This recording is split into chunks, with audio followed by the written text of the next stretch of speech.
Guys, welcome back to some more AFK Arena. Today we're over on the YouTube account and we are looking at the Abyssal Expedition. So within here, guys, we are on the boss's, I believe, second life. So looking here, we finally hit Duke. So there we go. We are up to Prince, guys. We are completely done. We do have a Star of Dawn privileges heroes available, 5 more heroes. And I'm going to go through the Blessed Relics that we're looking at and what we're utilizing within here.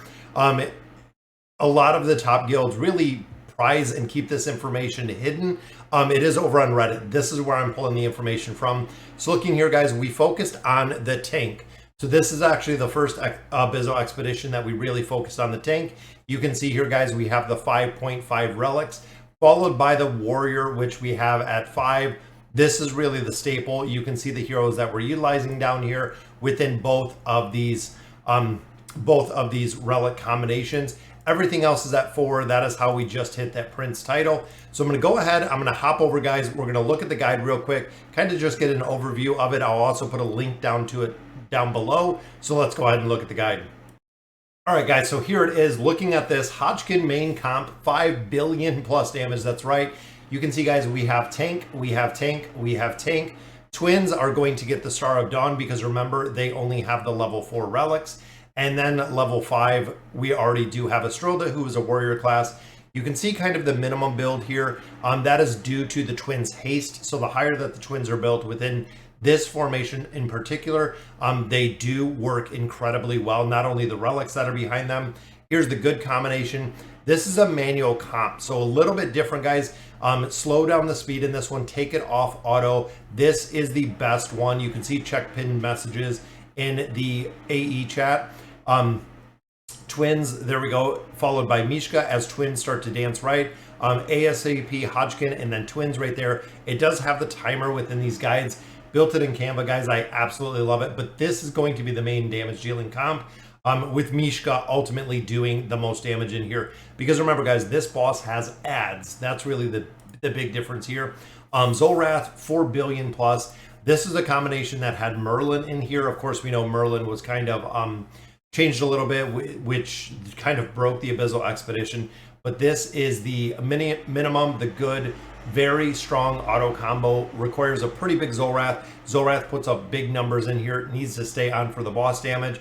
This comp, it must be below 40% and will be prioritized hitting below 30%. Now we know, guys, when the boss gets to a certain level, I believe it is Zolrath that does additional damage if a target is below a certain target hit point, which is the reason why it is much lower to prioritize the damage. So this is the team you'll actually utilize once the boss hits that 30% mark. Outcast or stealth team.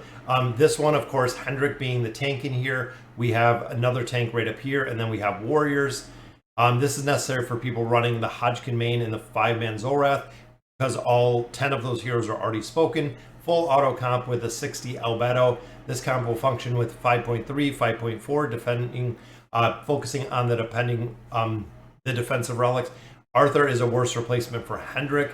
Comp will hit above 30%, so doing a lot of damage with that one. John, I don't know where they got the names from, but the John camp.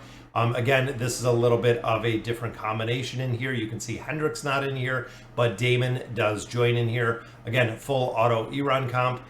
If you don't have 60 albedo, you can substitute Aziz in here for the damage reduction.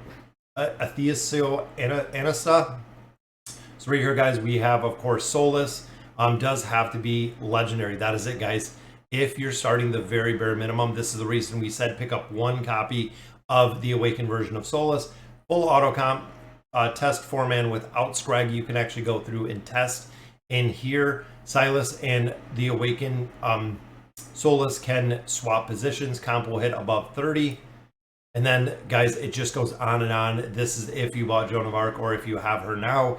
You can pop her in here. Don't know how much stamina you're going to get from her, but ultimately, definitely making sure that you can get these comps. We have the Woodis. Now, a lot of these are just solo comps, guys. There is a ton of solo comps in here, which is working incredibly well. Even looking here, guys, just having the Awakened Brutus at Legendary with Taylene can work really well, getting a lot of damage. No alt Taylene. Do the Awakened version of Brutus when the little bugs are close. He'll actually pull them in and kill them. which works out incredibly well. Raku and Nimitsu. Nimitsu, of course, will give the buff to Raku, allowing him to just easy manual duo, spam Nimitsu's ult, don't let Raku ult. Very easy to go through some of these.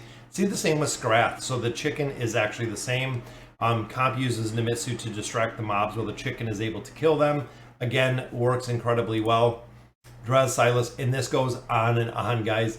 Of course, the attack boost that is going onto Drez. Stronger you have Drez, the best. But you can see there is some manually turned on comps.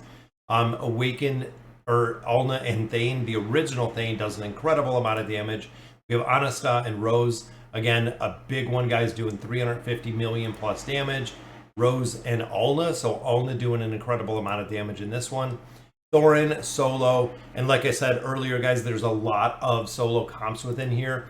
We have Wuda solo, so actually dropping out if you don't have the Taylene in here.